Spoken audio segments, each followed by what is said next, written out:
आज हम डिस्कस करेंगे इस चैप्टर का लेक्चर 3, जिसमें कंप्लीट डिस्कस करेंगे फिजियोलॉजी मसल कॉन्ट्रैक्शन को। स्टार्ट करते हैं। क्या लिखा हुआ है? जो मायोकार्डियम हमारे पास होता है, ठीक है, मायोकार्डियम यानी कि हार्ट के मसल, दिल के मसल बिल्कुल वैसे ही काम करते हैं जैसे कि यहाँ पर स्मूथ मसल काम करते हैं, या फिर जैसे यहाँ पर स्केलेटल मसल काम करते हैं। इन दोनों की तरह ही दिल के मसल काम करते हैं। स्मूथ मसल कहाँ होता है हमारे पास? स्मूथ मसल जो होता है हमारे पास वो होते हैं स्टमक की वॉल्स के अंदर होते हैं, ठीक है, मैदे की वॉल्स के अंदर मसल होते हैं स्मूथ मसल। और स्केलेटल मसल मतलब क्या? यानी कि हाथ पैरों के मसल की बात हो रही। तो जो हमारे दिल के मसल होते हैं सेम ऐसे ही काम करते हैं जैसे कि हमारे पास स्मूथ मसल काम करते हैं, फिर जैसे हमारे पास स्केलेटल मसल काम करते हैं। इन दोनों की तरह ही काम क्या करते हैं? ये दिल के मसल भी सेम ऐसे ही काम करते हैं, ठीक है। अब आगे क्या लिखा हुआ है कि हमारे पास हम फॉर एग्जांपल क्या करते हैं? Respond to stimulation by depolarization of the membrane. होता है क्या है? हम हार्ट है हमारे पास, ठीक है, हमने हार्ट को क्या किया? दिल को किसी स्टिमुलस या सिग्नल से क्या किया? स्टिमुलेट किया। किसी स्टिमुलस या सिग्नल से क्या किया? इसको स्टिमुलेट किया। तो होता है क्या हमारे पास जो सेल्स होंगी बेसिकली इनमें, वो क्या हो जाएंगी? उनकी मेम्ब्रेन की डीपोलराइजेशन स्टार्ट हो जाएगी। डीपोलराइजेशन का मतलब क्या होता है? इसका मतलब ये होता है कि हमारे पास देखें, होता है कि हमारे पास सेल के अंदर और बाहर क्या होता है? आयन, यानी कि सोडियम, पोटेशियम, कैल्शियम, इनका कुछ खास बैलेंस होता है। कुछ खास मिकदार में सेल के अंदर होते हैं, कुछ खास मिकदार में सेल के बाहर होते हैं, ठीक है। जैसे कि सोडियम जो होता है वो सेल के बाहर होता है ज़्यादा, और पोटेशियम जो होता है हमारे पास सेल के अंदर होता है जब सेल कुछ नहीं कर रहा, ठीक है। अब जब हमने स्टिमुलेट किया हार्ट को, तो डीपोलराइजेशन जब होता है उसमें क्या होता है? इन आयंस का मूवमेंट यानी कि सेल के बाहर और सेल के अंदर जो आयन थे इनका मूवमेंट होना शुरू हो जाएगा। यानी कि ये हरकत करेंगे, कुछ अंदर आ जाएंगे कुछ बाहर। अब ये हिसाब नहीं रहा कि सोडियम बाहर ज़्यादा है पोटेशियम अंदर ज़्यादा है, ऐसा हिसाब नहीं रहा, अब चेंज हो गया, ठीक है। इसको हम कहते हैं डीपोलराइजेशन, ठीक है। ये होती है जब हम किसी हार्ट को स्टिमुलेट से बेसिकली स्टिमुलेट करते हैं, हमारे पास ये हरकत होती है कि डीपोलराइजेशन स्टार्ट हो जाती है, ठीक है। अच्छा, अब इसके बाद क्या होता है हमारे पास? ठीक, तो अब क्या हुआ हमारे पास? डीपोलराइजेशन हो गई। उसके बाद क्या होता है हमारे पास? सेल के अंदर क्या होते हैं? कॉन्ट्रैक्टाइल प्रोटीन्स होते हैं। कॉन्ट्रैक्टाइल प्रोटीन्स, अब ये जो होते हैं हमारे पास सेल के अंदर होते हैं, ये शॉर्ट हो जाएंगे, ठीक है, इनका साइज़ छोटा हो जाएगा। जब इनका साइज़ छोटा हो जाएगा तो हमारे पास जो सेल होगा, सेल का साइज़ छोटा हो जाएगा।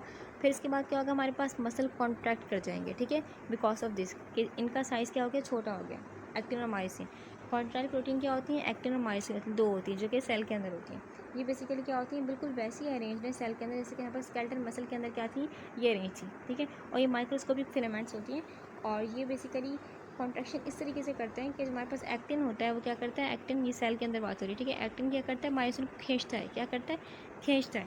जब एक्टिन मायोसिन को खींचता है तो कुछ इस तरह से होता है कि जो एक्टिन होता है वो मायोसिन के ऊपर स्लाइड कर जाता है, मायोसिन के ऊपर स्लाइड कर जाएगा, जिससे सेल का साइज जाएगा छोटा और सेल कॉन्ट्रैक्ट कर जाएगा। आगे क्या लिखा है हमारे पास? लिखा हुआ है कि the cardiac muscle cell are interconnected in group that respond to stimuli as a unit contracting together whenever a single cell is stimulated. क्या होता है? मतलब देखिए, हमारे पास जो कार्डिक मसल सेल्स होते हैं वो ग्रेडेड कॉन्ट्रैक्शन नहीं करते, ठीक है। उनमें क्या होता है? उनमें खास चीज़ होती है, वो देखते हैं। देखिए हमारे पास ये क्या है? Cardiac muscle cell. ये कार्डिक मसल सेल है, सेल्स, ये सेल जो होते हैं आपस में जुड़े हुए होते हैं। किसके ज़रिए? सेल के दरमियान, हर सेल यानी कि दो सेल के दरमियान क्या होता है? एक जंक्शन या रास्ता होता है, इसको हम कहते हैं, इस रास्ते को हम कहते हैं इंटरकैलेटेड डिस्क। Intercalated disc. अभी जो इंटरकैलेटेड डिस्क होती है, इसके ज़रिए क्या होता है हमारे पास? फॉर एग्जाम्पल हमारे पास हार्ट में क्या आया? सिग्नल आया है स्टिमुलस से, ठीक है। तो ये सिग्नल जो होता है, ये इलेक्ट्रिक करंट बेसिकली इन्हीं रास्तों के ज़रिए क्या करता है? ट्रैवल करता है, यहाँ से यहाँ जाएगा, यहाँ से यहाँ जाएगा। तो पूरे जो हार्ट के मसल सेल्स होते हैं वो बेसिकली मिल के काम करते हैं, एक यूनिट की तरह काम करते हैं, बिकॉज ऑफ दिस जंक्शन, ठीक है। टुकड़ों में काम नहीं करते स्केलेटल मसल सेल की तरह, ये मिल के काम करते हैं। क्यों? क्योंकि इनमें क्या होती है? डिस्क होती है, ठीक है, एक रास्ता होता है। इंटरकैलेटेड डिस्क अगर कोई पूछे तो हम क्या बोलेंगे? कि बेसिकली दो हार्ट के मसल सेल को जोड़ने वाला जंक्शन या रास्ता, उसको हम कहते हैं इंटरकैलेटेड डिस्क। होता है क्यों है? क्योंकि हमारे पास इलेक्ट्रिकल सिग्नल होता है वो फास्ट ट्रैवल कर सके एक सेल से दूसरे सेल में, ठीक है। अब नेक्स्ट राइटिंग में क्या लिखा हमारे पास? कि cardiac muscle cells are electrically excitable. यहाँ पर बात की गई है मसल सेल की प्रॉपर्टी बयान की गई है, उनकी खासियत क्या होती है? कि ये इलेक्ट्रिकली एक्साइटेबल होते हैं। इसका मतलब क्या होता है? देखिए हमारे पास ये क्या है? कार्डिक मसल सेल है, ठीक है। इलेक्ट्रिकली एक्साइटेबल का मतलब क्या होता है? ये लोग इलेक्ट्रिक करंट को या वोल्टेज को क्या कर लेते हैं? फील कर लेते हैं, और उस फील के जवाब में क्या करते हैं? ये लोग रिस्पॉन्स करते हैं, एक्शन दिखाते हैं, यानी कि कॉन्ट्रैक्शन वगैरह करते हैं। देखिए हमने बात की थी कि हमारे पास सेल के बाहर और अंदर क्या होता है? आयंस का एक खास बैलेंस होता है।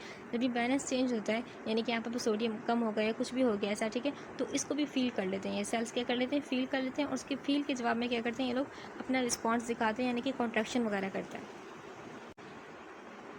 तो हमारे पास आगे क्या लिखा हुआ है कि however unlike the cells of other muscles and nerves, यानी कि जो हमारे पास कार्डिक मसल सेल्स होते हैं वो बिल्कुल अलग तरीके से काम करते हैं। अगर हम बाकी बॉडी के बाकी मसल्स और नर्व्स को देखें तो ये कार्डिक मसल सेल्स जो होते हैं दिल के मसल्स, उनकी काम करने का तरीका बिल्कुल अलग है। देखिए एक वाज़ेह डिफरेंस तो क्या आ रहा है कि हमारे पास जो बाकी मसल्स और नर्व्स हैं उनको जो सिग्नल आ रहा है वो ब्रेन से आता है, वो ब्रेन पे क्या करते हैं, काम करते हैं, जैसे कि स्केलेटल मसल वगैरह, ठीक है। लेकिन हमारे जो हार्ट के मसल्स हैं, दिल के मसल, उनका अपना खुद का सिस्टम है, ठीक है। उनको ब्रेन के सिग्नल की ज़रूरत नहीं है, उनका अपना खुद का एक बिल्ट इन सिस्टम होता है, ठीक है। अच्छा, आगे क्या लिखा हुआ है, the cells of cardiac muscle cells show a spontaneous intrinsic rhythm generated by specialised pacemaker cell located in sino atrial and atrioventricular ventricular node. क्या मतलब हो, देखिए हमारे पास जो कार्डिक मसल सेल्स होते हैं उनके पास अपना एक अंदरूनी निज़ाम है, उनके अंदर अपना एक निज़ाम है, ठीक है। और जो ऑटोमेटिकली क्या करता है, खुद ब खुद क्या करता है, रेगुलर बीट बना रहा है, ठीक है, जिसकी वजह से क्या है, रेगुलर बीट बन रही है। अच्छा, स्पॉन्टेनियस का मतलब क्या होता है, स्पॉन्टेनियस का मतलब होता है हमारे पास कि खुद ब खुद होना, खुद ब खुद होना बिना किसी बाहर के सिग्नल के, ठीक है। तो ये खुद ब खुद हो रहे हैं, ठीक है, अंदर खुद ब खुद सिग्नल जनरेट हो रहा है। इंट्रिंसिक होता है यानी कि अंदर की बात हो रही है, यानी कि सेल, ये हार्ट के अंदर हो रहा है काम। रिदम यानी कि एक रेगुलर तरीके से क्या करता है, हार्ट बीट करता है, उसको हम बोलते हैं रिदम बोलते हैं, एक रेगुलर तरीके से बीट करना। अब ये हार्ट होता है खुद ही रेगुलर बीट क्या करता है, हमारे पास खुद ही रेगुलर बीट करता है बिना किसी, हम बोल सकते हैं कमांड के, उसको बाहर से कोई कमांड नहीं मिल रहा। और हर हार्ट बीट जो होती है वो एक स्पेसिफिक रिदम पर होती है, एक स्पेसिफिक तरीके से होती है। अब हमारे पास क्या होता है, जो हमारे पास हार्ट होता है, ये जो रिदम होती है उसकी, वो कोई रैंडम नहीं होती, बल्कि एक ख़ास सेल के ज़रिए प्रोड्यूस होती है। वो सेल हार्ट के अंदर ही है, उसको हम कहते हैं, हमारे पास बोलते हैं पेस मेकर सेल्स। क्या बोलते हैं, पेस मेकर सेल। ये पेस मेकर सेल दो जगहों पर होते हैं। एक होता है हमारे पास राइट एट्रियम की तरफ होता है, उसको हम बोलते हैं हमारे पास एसे नोड बोलते हैं। और एक होता है हमारे पास एट्रियम और वेंट्रिकल्स के बीच में होता है, ठीक है, इनको हम बोलते हैं ए बी नोड। तो एक होता है एसे नोड, एक होता है ए बी नोड, ठीक है। अब ये दोनों पेस मेकर्स होते हैं, इनकी वजह से क्या होता है, बेसिकली इलेक्ट्रिकल सिग्नल जनरेट होता है, ठीक है। बस बेसिकली प्रोड्यूस तो यहाँ पर होता है, ठीक है, फिर यहाँ से आके ट्रैवल करते हैं पूरे हार्ट में, ठीक है। ये पेस मेकर सेल्स क्या करते हैं, इलेक्ट्रिकल सिग्नल का क्या करते हैं, सोर्स होता है। अब ये सिग्नल क्या करते हैं, फिर पूरे हार्ट में क्या करते हैं, ट्रैवल करता है और हार्ट कॉन्ट्रैक्ट होता है। Cardiac cells also have an unusually long action potential. यहाँ पर दिल के सेल्स की एक और इम्पॉर्टेंट प्रॉपर्टी ये कि उनमें क्या होता है कि उनका जो एक्शन पोटेंशियल होता है वो आम सेल के मुकाबले में क्या होता है, ज़्यादा लंबे टाइम का होता है। एक्शन पोटेंशियल का मतलब क्या होता है, एक्शन पोटेंशियल का मतलब होता है कि वो इलेक्ट्रिकल सिग्नल जो कि सेल की मेम्ब्रेन पर क्या करे, वोल्टेज की चेंज को लेके आए, ठीक है, जिसके थ्रू क्या होता है, कॉन्ट्रैक्शन का सिग्नल ट्रैवल करता है सेल में, इसको हम कहते हैं एक्शन पोटेंशियल। और ये लॉन्ग क्यों होता है, इसकी सबसे बड़ी वजह यह है कि हमारे पास हमारा फॉर एग्जाम्पल दिल का एक सेल है, जब उसको सिग्नल मिलता है, ठीक है, जब वो एक्साइट होता है तो वो डीपोलराइज होता है, ठीक है, यानी कि उसमें आयन का मूवमेंट चेंज होगा। जब आयन का मूवमेंट चेंज होता है तो एक सिग्नल जनरेट करता है एक सेल, ठीक है, क्या जनरेट करता है, एक इलेक्ट्रिकल सिग्नल जनरेट करता है। और वो इलेक्ट्रिकल सिग्नल पास वाले सेल में जाएगा, फिर पास वाले सेल में जाएगा थ्रू इंटरकैलेटेड डिस्क, ठीक है। तो ये जो सिग्नल्स होते हैं पूरे हार्ट के सेल में ट्रैवल करने होते हैं, ठीक है। क्यों ऐसा होता है, और इसलिए ऐसा होता है क्योंकि जो हमारे पास दिल होता है उसको हर बीट में, हर धड़कन में क्या होता है, स्ट्रॉन्ग और कंप्लीट कॉन्ट्रैक्शन चाहिए होती है। इसलिए क्या होता है, इसका एक्शन पोटेंशियल लंबा होता है, क्योंकि ये सिग्नल पूरे हार्ट में ट्रैवल करेगा, देन कॉन्ट्रैक्शन होगी एक साथ। इसके बाद क्या लिखा हुआ है, हमारे पास लिखा हुआ है which can be divided into. अब आगे क्या लिखा है हमारे पास, which can be divided into 5 phase 0 4। क्या मतलब हुआ, ये देखिए हमारे पास एक्शन पोटेंशियल जो होता है इसके 5 फेज होते हैं, 1 2 3 4 5, ठीक है। 0 से लेकर 4 तक फेस होते हैं, इसको नंबर की हमें क्या करते हैं, रिप्रेजेंट करते हैं। इसमें हर फेस का क्या होता है, अपना एक काम होता है कि कौन से फेस में क्या होगा, कौन से फेस में सोडियम जाएगा, कौन से फेस में सेल के अंदर कैल्शियम जाएगा। तो हर फेस का अपना एक मखसूस काम होता है। इसको हम समझ लेते हैं डिटेल से कैसे होता है ये सब कुछ।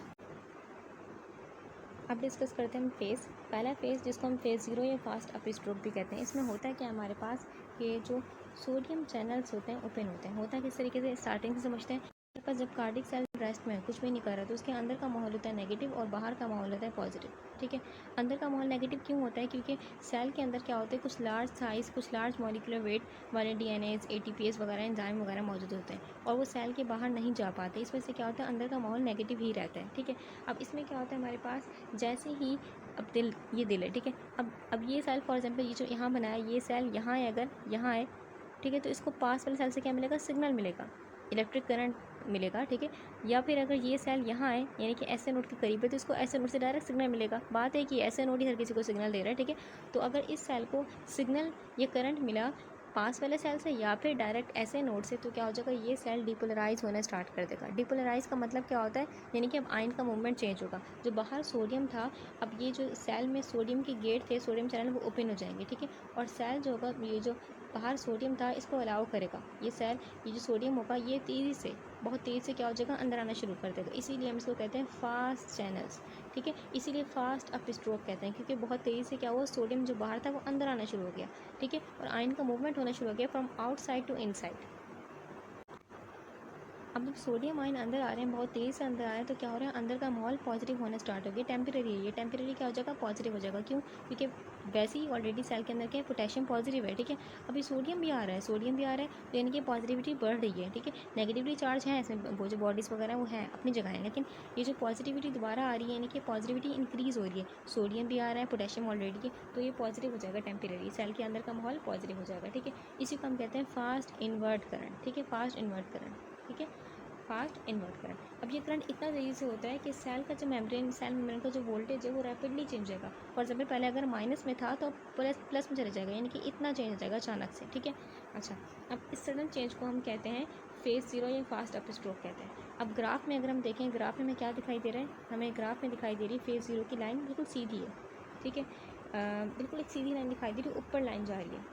ये लाइन शो कर रही है कि सेल क्या हुआ है, सेल रैपिडली डिपोलराइज हुआ है। सेल के अंदर अचानक से क्या खुले, सोडियम के फास्ट चैनल खुले, और अचानक से सेल के अंदर क्या गया, सोडियम गया है। और उस सोडियम ने क्या कर दिया, सेल के मेम्ब्रेन का वोल्टेज अचानक से माइनस से प्लस कर दिया, ठीक है। अच्छा, अब क्या होगा हमारे पास, जैसे ही हमारे पास मेम्ब्रेन का पोटेंशियल पहुंचेगा +20 के करीब करीब, वैसे ही क्या हो जाएगा, हमारे पास जो सोडियम के फास्ट चैनल गेट थे वो बंद हो जाएंगे। तो अब क्या हो जाएगा, बाहर से जो सोडियम था वो अंदर आ रहा था, अब वो नहीं आ पाएगा। क्यों? क्योंकि ये गेट बंद हो गए, ठीक है। जैसे ही पोटेंशियल पहुंचेगा +20 के करीब करीब, ठीक है। अच्छा, अब यहाँ पर एक बात लिखी हुई, sodium current is block bye anti arrhythmic drug agent. होता है क्या, देखिए हमारे पास जो एंटी एरिथमिक एजेंट होता है ना, उनमें हम क्या करते हैं, उनमें हम जो सोडियम, ये जो सोडियम करंट के गेट थे जिसमें सोडियम आयन दाखिल होता है, यानी कि सोडियम चैनल गेट्स, इनको बंद कर देते हैं, ठीक है। इनको बंद इस तरीके से नहीं करते, प्रॉपर तरीके से बंद नहीं करते, मुकम्मल तरह से नहीं, बल्कि कंट्रोल तरीके से बंद करते हैं, सिर्फ उन एबनॉर्मल सेल्स में, ठीक है, सिर्फ उन एबनॉर्मल सेल में जो कि क्या कर रहे हैं, जो कि फास्ट सोडियम जिनमें दाखिल हो रहा है, एबनॉर्मल तरीके से दाखिल हो रहा है सेल के अंदर, सिर्फ उनमें बंद कर देंगे। फॉर एग्जाम्पल देखिए हमारे पास हार्ट है, इसमें 4 सेल्स मैंने बनाए हैं, ठीक है। तो फॉर एग्जाम्पल इस सेल में क्या हो रहा है, सोडियम जो हो रहा है अनकंट्रोल तरीके से दाखिल हो रहा है, ठीक है। तो इसमें क्या हो रहा है, एबनॉर्मल तरीके से अंदर दाखिल हो रहा है, अनकंट्रोल तरीके से। इसमें सही दाखिल हो रहा है जैसे होना चाहिए, इसमें सही हो रहा है, ठीक है। तो हम सिर्फ इसकी क्या कर देंगे, इसको कंट्रोल तरीके से कर देंगे, ठीक है। इसको चैनल कंट्रोल तरीके से कर देंगे कि इसमें सोडियम कंट्रोल तरीके से सेल के अंदर दाखिल हो। जैसे कि यहाँ पर लिखा हुआ है कोइनेडीन, तो कोइनेडीन सिर्फ उन एबनॉर्मल सेल का एक्शन स्लो करती है जो कि और बहुत जल्दी जल्दी क्या होता है, सिग्नल ट्रांसमिट कर रहे होते हैं, ठीक है। ये ड्रग जो होती है नॉर्मल रिदम का इफेक्ट नहीं करती, बल्कि हार्ट की बीट को क्या बनाती है, रेगुलर बनाती है और कंट्रोल बनाती है by blocking fast sodium channels in abnormal cells, ठीक है। अच्छा, और वैसे भी जो हार्ट का हमारे पास ऐसे नोड होता है जो कि नेचुरल पेस मेकर है, वो डिपेंड किस पे करता है, वो डिपेंड करता है कैल्शियम चैनल पे, ना कि डिपेंड करते हैं वो फास्ट सोडियम चैनल पे, ठीक है। तो उसका अलग तरीका कार होता है, ठीक है। अच्छा, वो जो आगे हम पढ़ेंगे भी आगे आएगा, ठीक है। तो इसलिए जो इस पर ये जो सोडियम चैनल्स ब्लॉकर्स होते हैं, एंटी एरिथमिक ड्रग, इस पर ऐसे नोड पर इफेक्ट नहीं होता इसका। ओके, तो अब डिस्कस करते हैं हम फेस 1 पार्शियल रिपोलराइजेशन। इससे पहले हम एक और चीज़ डिस्कस करना चाहेंगे जो कि हमने पहले स्किप कर दी थी। वो थी, लिखी हुई थी कि हमारे पास जो स्केलेटल मसल सेल होते हैं उनमें क्या होती है, ग्रेडेड कॉन्ट्रैक्शन होती है, ठीक है। यानी कि वो कॉन्ट्रैक्शन जो कि डिपेंड करती है नंबर ऑफ मसल सेल पे, यानी कि कितने मसल सेल स्टिमुलेट हुए उतनी कॉन्ट्रैक्शन होगी। ये बात होती है स्केलेटल मसल सेल के लिए, ठीक है। तो उनमें क्या होती है, ग्रेडेड कॉन्ट्रैक्शन होती है। जबकि हम कार्डियक मसल सेल की बात करें, दिल के मसल सेल में, उनमें ग्रेडेड कॉन्ट्रैक्शन नहीं होती, ठीक है, उनमें ये नहीं होता।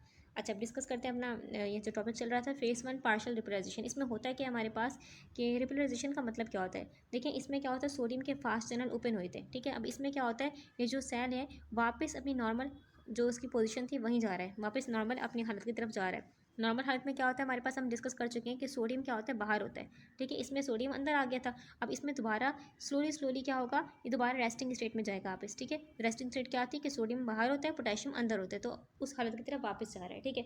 अच्छा, होता है किस तरीके से, हमारे पास ये जो फेस 1 होता है इसमें रिपोलराइजेशन की, यानी कि सेल की रेस्टिंग स्टेट में जाने की क्या होती है, शुरुआत हो रही थी। मुकम्मल जैसे सेल जाएगा नहीं इस फेस में, ये पार्शियल रिपोलराइजेशन होगी, आधी रिपोलराइजेशन होगी, यानी कि सेल यानी कि हाफ जाएगा अपनी रेस्टिंग स्टेट में, मुकम्मल तौर से नहीं जाएगा, ठीक है। अच्छा, इसकी वजूहत क्या होती हैं, सेल कैसे अपनी रेस्टिंग स्टेट में वापस जा रहा है, इसकी दो वजूहत है हमारे पास। एक तो हमारे पास वजूहत की वजह क्या है कि हमारे पास जो सोडियम चैनल थे वो बंद हो गए, यानी कि सोडियम चैनल क्या हो गया, बंद। तो अब जो बाहर सोडियम है वो दोबारा अंदर नहीं आ रहा, वो बंद हो गया, ब्लॉक हो गया, ठीक है। पहली वजह तो ये है, ठीक है। अच्छा, यानी कि अब सोडियम अंदर नहीं आ रहा सेल के अंदर, ठीक है। अब जब सोडियम के चैनल्स क्लोज होगा या फिर इनएक्टिव हो गए हम बोल सकते हैं, तो अब सेल के अंदर क्या हो गया, पॉजिटिव आयन का आना रुक गया, पॉजिटिव आयन का आना रुक गया। तो इससे जो मेम्ब्रेन पोटेंशियल है वापस क्या होना शुरू हो गई, नेगेटिव होना शुरू हो गई, ठीक है। नेगेटिव होना शुरू हुई है, मुकम्मल तौर से होगी नहीं इसमें, क्योंकि ये पार्शियल रिपोलराइजेशन है, ठीक है। अच्छा, दूसरी वजह क्या है हमारे पास कि सेल कैसे जा रहा है अपने रिपोलराइजेशन की तरफ, यानी कि सेल अपने रेस्टिंग स्टेट में वापस कैसे जा रहा है, क्योंकि दूसरी वजह ये है कि जो बहुत इंपॉर्टेंट वजह है वो ये है कि जो पोटेशियम के चैनल है, पोटेशियम के चैनल ओपन हो गए। अब पोटेशियम क्या हो रहा है, सेल के अंदर से बाहर जा रहा है, पोटेशियम के चैनल ओपन हो गए, तो सेल अंदर से बाहर की तरफ जा रहा है, ठीक है। अच्छा, और जो पहले सोडियम अंदर आ रहा था फेज 0 में, इसमें अंदर आ रहा था, अब इसमें क्या हो रहा है, पोटेशियम बाहर जा रहा है, तो याद रखना अपने बात, ठीक है। अब बोल सकते हैं यानी कि आयन मूवमेंट हो रही है from inside to it outside, इसमें क्या हो रही थी, ion movement from basically outside to inside, ठीक है। तो ये अलग बात है, ठीक है। अच्छा, अब ग्राफ में देखें तो हमें ग्राफ में क्या दिखाई दे रहा है कि फेस 1 का ग्राफ, फेस 0 में क्या हो रहा था कि बहुत लाइन जो थी बहुत तेज़ी से ऊपर जा रही थी, ठीक है, ड्यू टू सोडियम इनफ्लक्स, क्योंकि सोडियम बहुत तेज़ी से सेल के अंदर गया था, ठीक है। अब इस फेस 0 के बाद देखें, फेस 0 के बाद आपको हल्का सा लाइन, बिल्कुल हल्की सी लाइन नीचे गई है, बिल्कुल हल्की सी, ठीक है। इसको हम बोलते हैं पार्शियल रिपोलराइजेशन, ठीक है, due to outward potassium current, क्योंकि सेल के बाहर पोटेशियम का करंट, जो पोटेशियम आयन थे वो फ्लो होना स्टार्ट हुआ है, ठीक है। अब ये दिखा रहा है कि सेल ने थोड़ा डिपोलराइज होना स्टार्ट किया है, यानी कि सेल ने थोड़ा अपनी रेस्टिंग स्टेट में, रेस्टिंग हालत में वापस जाना स्टार्ट किया है, ठीक है। और अब वापस नॉर्मल जो हालत थी उसमें जा रहा है स्लोली स्लोली, ठीक है। अच्छा, अब यहाँ पर हमारे पास लिखा हुआ है एक और बात कि ट्रांसिएंट आउटवर्ड करंट, यहाँ लिखा हुआ है हमारे पास कि ये रहा बेसिकली, ठीक है। तो हमारे पास ये लिखा हुआ है ट्रांसिएंट आउटवर्ड करंट, इसका मतलब क्या होता है, यानी कि अचानक अचानक बहुत तेज़ और बहुत छोटा सा करंट फ्लो होगा अंदर से बाहर की तरफ, किसका, कौन सा करंट, पोटेशियम आयन फ्लो होंगे, ठीक है, अंदर से बाहर की तरफ। इसमें खास बात क्या थी कि सोडियम गेट ओपन हुए थे, सोडियम अंदर आया था। इसमें खास बात क्या थी कि हमारे पास पोटेशियम बाहर जाना स्टार्ट हुआ था, पार्शल, मुकम्मल तरह से नहीं, पार्शल। ओके, तो अब डिस्कस करते हैं हम फेज़ 2, जिसका नाम है प्लेटो फेज। इसमें होता है कि हमारे पास जो सेल होता है, जब सेल का मेम्ब्रेन पोटेंशियल पहुंचता है एक पार्टिकुलर, ठीक है, यानी कि थ्रीशोल्ड तक पहुंचे, थ्रीशोल्ड के बाद क्या होता है, जो सेल के अंदर वोल्टेज सेंसिटिव कैल्शियम चैनल होते हैं ओपन हो जाते हैं, और कैल्शियम आयन जो बाहर था वो अंदर दाखिल होना शुरू हो जाएगा, ठीक है। क्या मतलब हो थ्रीशोल्ड का, देखें थ्रीशोल्ड का मतलब होता है वो लिमिट या पॉइंट जहाँ तक अगर सिग्नल या वोल्टेज पहुँचेगा तो सेल अपना काम स्टार्ट करता है। फॉर एग्जाम्पल देखें, इस मेम्ब्रेन का पोटेंशियल बेसिकली हो गया +19 हो गया, काम नहीं करेगा। फॉर एग्जाम्पल इसका पोटेंशियल +20 होना चाहिए, तभी ये खुलेगा हमारे पास, ये गेट खुलेगा, कैल्शियम चैनल की गेट खुलेंगे, ठीक है। फॉर एग्जाम्पल जैसे ही +20 हुआ हमारे पास, फ़ौरन ये कैल्शियम चैनल गेट खुल जाएंगे, इसलिए हमने इसको कहा वोल्टेज सेंसिटिव कैल्शियम चैनल, यानी कि वोल्टेज को महसूस करके क्या कैल्शियम चैनल खुल जाएंगे, ठीक है। अच्छा, फिर आगे क्या होता है हमारे पास, ये जो कैल्शियम चैनल होंगे ये बेसिकली स्लो कैल्शियम चैनल है, सोडियम की तरह फास्ट नहीं है। फेज 0 में क्या होता है कि सोडियम के फास्ट चैनल ओपन होते हैं और सोडियम बहुत तेज़ी से सेल के अंदर दाखिल हुआ था, ठीक है। जबकि हमारे पास फेज 2 में क्या होगा, फेज 2 में कैल्शियम चैनल ओपन हुए हैं और कैल्शियम वही सेम, यानी कि बाहर से दाखिल हो रहा है अंदर की तरफ, लेकिन ये स्लो तरीके से दाखिल हो रहा है, ठीक है। फेज 1 में क्या हुआ था, हमारे पास पोटेशियम सेल से अंदर के से बाहर जा रहा था, ठीक है, अंदर से बाहर जा रहा था, स्लो जा रहा था। फेज 2 में पोटेशियम जा रहा है, पोटेशियम अब भी जा रहा है बाहर, अंदर से बाहर की तरफ, और कैल्शियम क्या हो रहा है, साथ साथ जा रहा है हमारे पास, कैल्शियम जा रहा है बाहर से अंदर की तरफ, ठीक है। जो कैल्शियम जा रहा है बाहर से अंदर की तरफ, हम इसको कहते हैं basically slow inward depolarizing current, क्या कहते हैं, स्लो इनवर्ट डिपोलराइजिंग करंट। और जो पोटेशियम जा रहा है स्लो बाहर की तरफ, उसको हम कहते हैं स्लो आउटवर्ड रिपोलराइजिंग करंट, क्या कहते हैं, स्लो आउटवर्ड रिपोलराइजिंग करंट, ठीक है। अच्छा, अब इसलिए जो हमारे पास सेल होता है वो बेसिकली हम बोल सकते हैं ना प्रॉपर तरीके से पॉजिटिव होता है उसकी मेम्ब्रेन, ना ही प्रॉपर तरीके से नेगेटिव होती है, बल्कि जो मेम्ब्रेन पोटेंशियल सेल की होती है वो एक स्टेबल लाइन पे आकर रुक जाती है, क्योंकि हमारे पास ये जो डिपोलराइजिंग करंट है इनवर्ट और जो रिपोलराइजिंग करंट है, दोनों क्या कर लेते हैं, एक दूसरे को बैलेंस कर लेते हैं, ठीक है। अच्छा, अब ग्राफ में देखें तो ग्राफ में क्या दिख रहा है कि फेज़ 2 के ग्राफ में क्या दिख रहा है कि फेज़ 1 के बाद हमें लाइन दिख रही है, लाइन बिल्कुल ना ऊपर जा रही है ना नीचे जा रही है, ठीक है।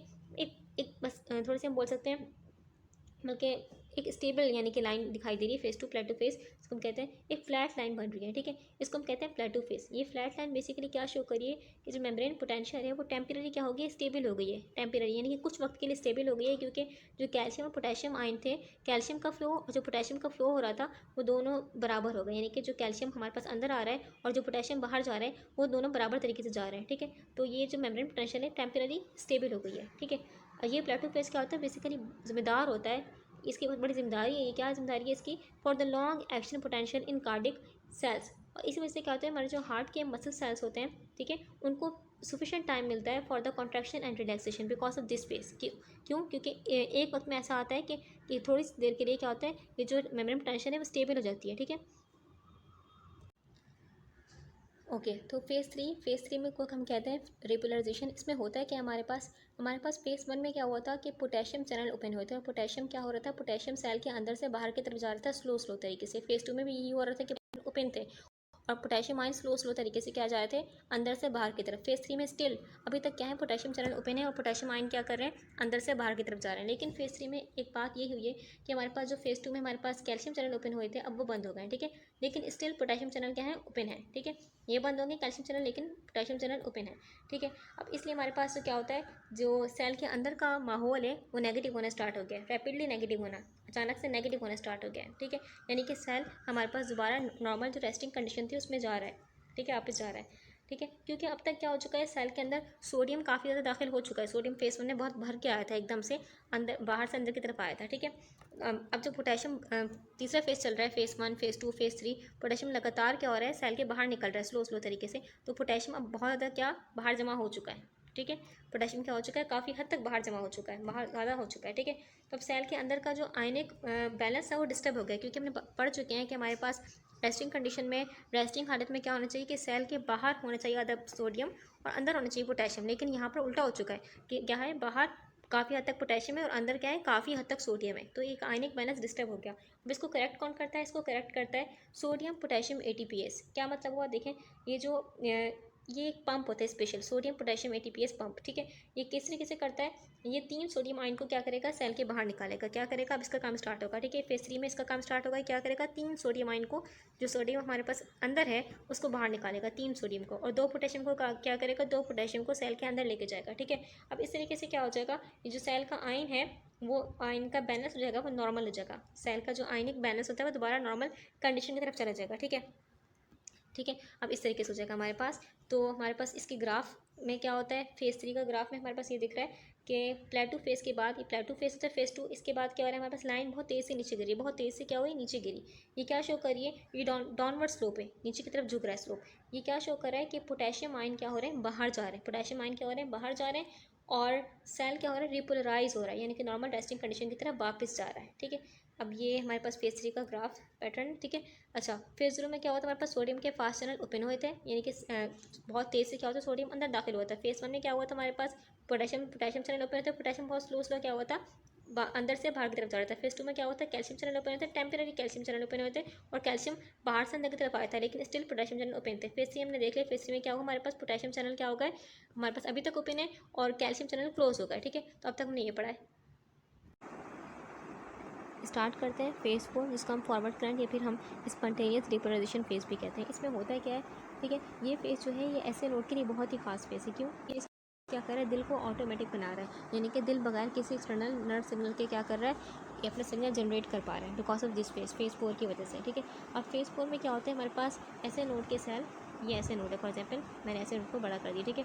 अब फेज़ फोर में क्या होता है, ऐसे नोड के सेल क्या होता है, खुद ब खुद स्पॉन्टेनियसली डिपोलराइज होते हैं, ठीक है। इसका मतलब ये होता है ये सेल खुद ब खुद काम करते हैं बगैर किसी बाहर वाली सिग्नल से, उसकी हेल्प नहीं लेते बल्कि खुद ब खुद काम कर रहे होते हैं, ठीक है।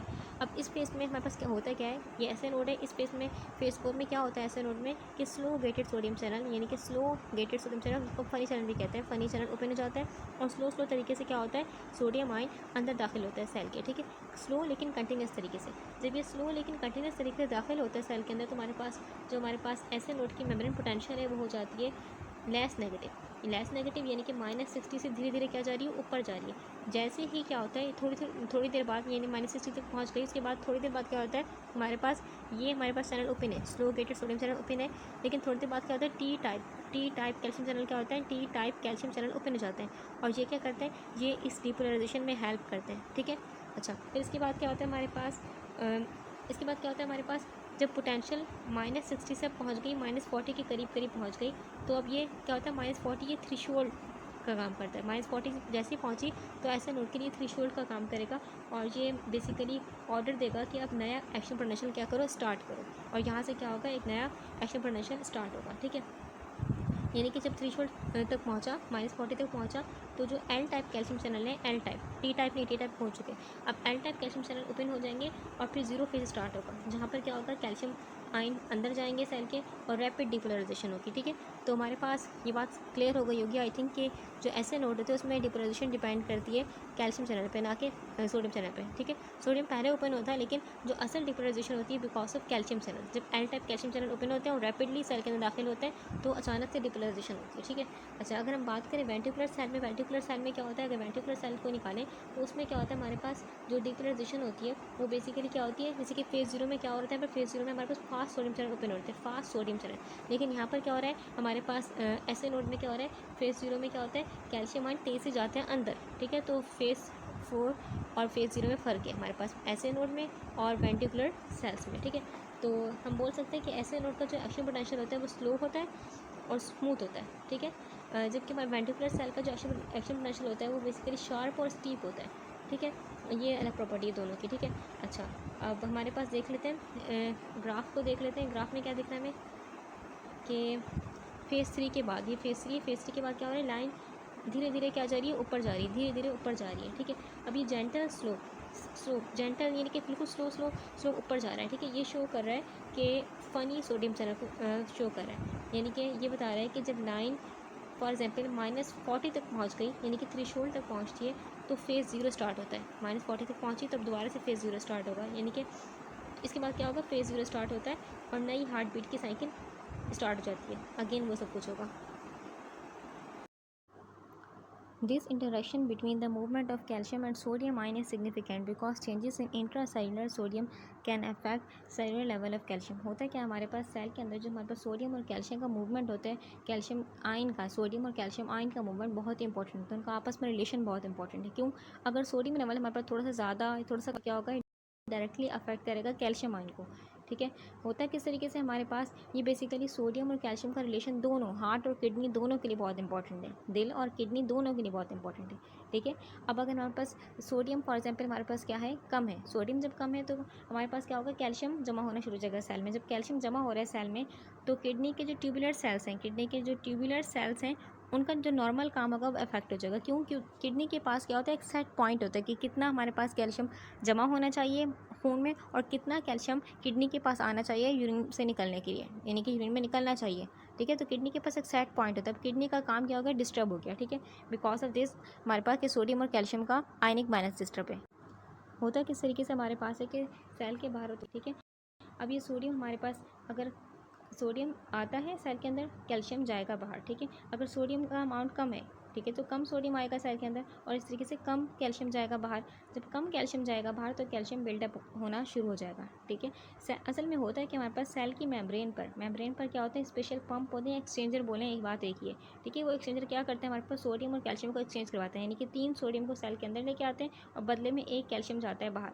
ठीक है, अब फॉर एग्जांपल हमारे पास क्या हो रहा है, सोडियम का जो अमाउंट है ज़्यादा है, तो बहुत सारे सोडियम अंदर आएंगे तो बहुत सारे कैल्शियम बाहर निकलेंगे, सेल के अंदर कैल्शियम का लेवल कम हो जाएगा।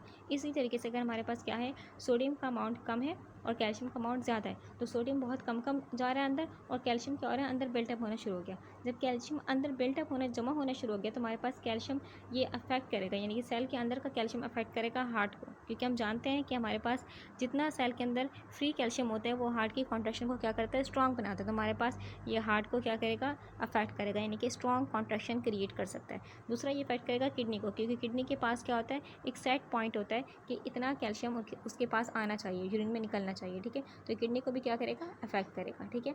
अच्छा, अब अगर कोई मेडिसिन, ये जैसे कि वो कोई मेडिसिन ले रहे हैं जो कि क्या कर रही है, बेसिकली सोडियम का अमाउंट कर रही हैं, सोडियम का अमाउंट क्या कर रही हैं, कम कर रही हैं, जैसे कि डायूरेटिक करती हैं, क्या करती हैं, सोडियम का अमाउंट कम करती हैं बॉडी में। तो ये कैल्शियम के जो सेल के अंदर रुकने, तो उससे क्या होता है हमारे पास डायूरेटिक से कि जो कैल्शियम है वो सेल के अंदर रुकने लगेगा। क्यों? क्योंकि सोडियम और कैल्शियम क्या करते हैं, एक को एक्सचेंज करती हैं, ठीक है। अब ये हार्ट की वर्किंग, ये किडनी पे काम, ये जो किडनी का काम होता है, दोनों को अफेक्ट कर सकते हैं डायूरेटिक, ठीक है। तो हम बोल सकते हैं। नेक्स्ट हेडिंग में क्या लिखा है, uptake of calcium by sarcoplasmic reticulum. Calcium is also recaptured by reticulum and mitochondria. होता क्या है हमारे पास सेल के अंदर माइटोकॉन्ड्रिया और सार्कोप्लाज्मिक रेटिकुलम में क्या होता है, हमारे पास कैल्शियम स्टोर होता है। ये हर सेल में होता है, बाकी सेल्स में भी होता है, लेकिन हर सेल में क्या होता है, इनके स्टोर होने का मकसद अलग होता है। यहाँ बात हो रही कार्डिक सेल्स की। तो होता क्या है, जब इनका हमारे पास कार्डिक सेल में कैल्शियम रिलीज़ हुआ यहाँ से, ठीक है, तो काम खत्म हो गया कैल्शियम का, दोबारा ये क्या चला जाएगा, दोबारा इन बेसिकली इन ऑर्गेनल में दोबारा वापस चला जाएगा, ठीक है, ठीक है। तो सेल के ये पार्ट क्या करेंगे, उसे फिर से क्या करेंगे, अपने अंदर स्टोर कर लेंगे। आगे क्या लिखा है हमारे पास, more than 99% of the intracellular calcium is located in these organelle, ठीक है। अगर हम क्या करें, अगर सेल के अंदर जो कैल्शियम होता है, हम उसका 99% से ज़्यादा हिस्सा क्या होता है, इन्हीं दो पार्ट्स में क्या होता है, स्टोर होता है।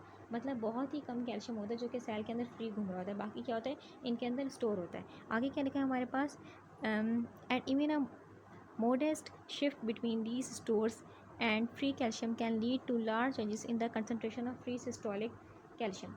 अगर हम थोड़ा सा भी कैल्शियम इन स्टोरेज प्लेस से, यानी कि इनसे क्या करें, इन दोनों से थोड़ा सा बाहर निकाल दें, सेल के लिक्विड यानी कि साइटोसोल में क्या हो जाए, चला जाए। साइटोसोल यानी कि सेल का लिक्विड पार्ट। तो अगर हमने इन दोनों ऑर्गेनल से क्या कर दिया, कैल्शियम को रिलीज़ करवा दिया सेल में ही, और सेल के लिक्विड पार्ट में ये कैल्शियम घूम रहा है, तो क्या हो जाएगा, तो जो कैल्शियम के अमाउंट है उसमें बहुत बड़ा फ़र्क आ जाता है, ठीक है। थोड़ी सी रिलीज से भी क्या हो जाता है, कैल्शियम की अमाउंट डिस्टर्ब हो जाएगी सेल के अंदर।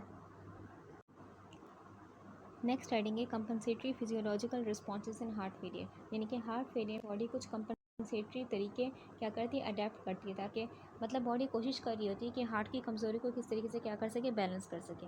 आगे लिखा हुआ है, the failing heart evokes 3 major compensatory mechanism to enhance cardiac output. यानी कि हमारे पास क्या करती है, जो जब हार्ट कमज़ोर हो गया, दिल कमज़ोर हो गया, तो बॉडी में 3 बड़े कंपनसेटरी मैकेनिज्म को क्या करता है, एक्टिवेट करता है, ताकि जो कार्डिक आउटपुट है, यानी कि जो हार्ट खून को पंप कर रहा है, यानी कि कार्डिक आउटपुट ज़्यादा हो सके, यानी कि खून बढ़ाया जा सके, पंप वाला खून बढ़ाया जा सके, ठीक है।